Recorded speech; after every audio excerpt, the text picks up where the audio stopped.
Do you use a hearing aid in one ear? Learn how to stream sound to your AudioStream adapter and your hearing aid at the same time.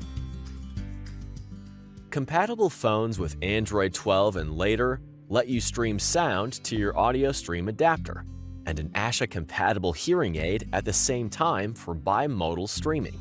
You can find a list of tried and tested devices at go.medl.com/AudioStream-adapter.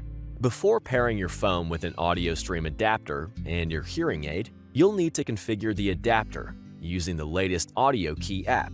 Find in-depth instructions in AudioStream Adapter Hands-On Pairing with an Android device or your user manual. Make sure your AudioStream adapter is unplugged from RONDO 3 and your hearing aid is turned off. Make sure your smartphone's Bluetooth is on.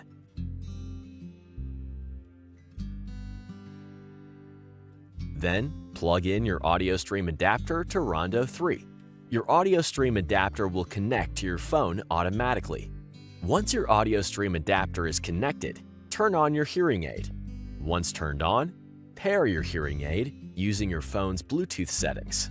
Now, both your AudioStream adapter and your hearing aid are connected to your phone. You can start streaming music and calls to both ears at the same time. There you have it, bimodal streaming with your AudioStream adapter.